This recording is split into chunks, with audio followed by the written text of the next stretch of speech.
Here we go, it's Mr. K back at it again. I told you I was going to be working more on the Mercedes here. So, what I found is the most ridiculous part ever invented on a car is there's a heater coil down inside this. And this is the windshield washer fluid. I don't know where you buy your windshield washer fluid, but it doesn't freeze until well below zero. So the fact that this has a heater coil in it that runs off the motor. So you've got one line that comes in and it runs through and heats it up and comes back out, back into the radiator, into the motor. Somewhere in it it's leaking. Now I called Mercedes and they said for just the hoses and the clamps, because they're the fancy Mercedes clamps, is $90 for the kit. Now you can get, for extra money, you can replace this entire heater core down in there. I don't know if you can see down in there. And that they want $200 or $250 for 300 out the door. So what I said is I don't need that. So I went ahead and flushed it out. There's no coolant left in there. And I took these lines off of this heater coil, whatever you call it. And what I'm going to do is I went down to AutoZone and I got a little fuel line fitting and I inserted it in this end, which runs to the heating pump. And I got some new hose clamps, so throw that on there, and I take the return and slip it on there. So I had it loosened up enough, maybe not.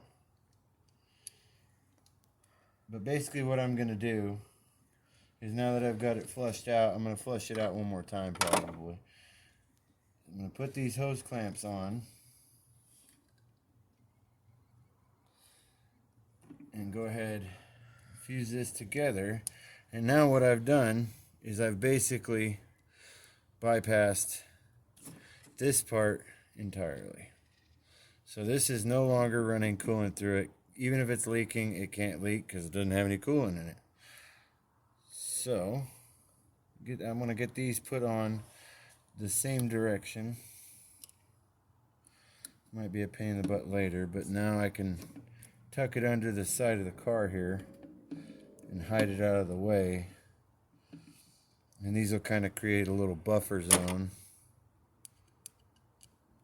that will not rub up against the car. The fittings will be fine.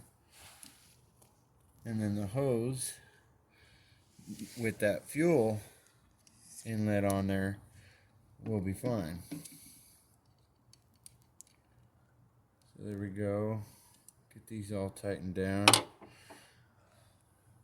And then what I'm going to do is go ahead, once I tighten this all the way down, is tuck these up under here, and the line is no longer an issue.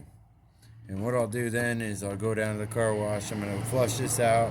This is still connected to something in the tank. I'm just going to get it out of there and top off my fluids. And I went ahead and put cheap fluid in there just in case there's another surprise somewhere. And then I'm going to flush out the radiator and all that. So there you go, folks. Easy fix for a problem that can seriously damage your motor if you don't find it.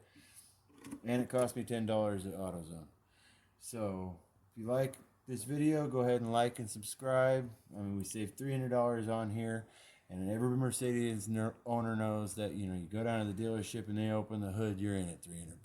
So there you go, folks. No more leaks, and I'm going to run the car and see how it does in a second. I'll be right back.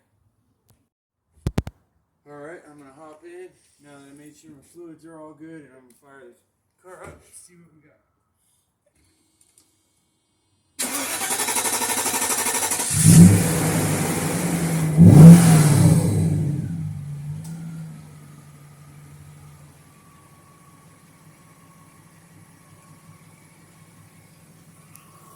Alright, as you can see, I'm in the process of also cleaning the motor.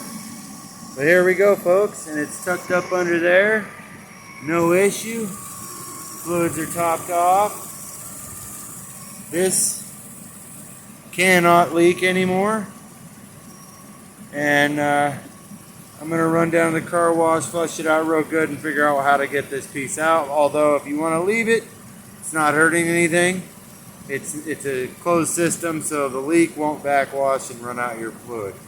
Alright, well, if you like this video, go ahead and like and subscribe, and leave me a comment in the comments. Have a great night.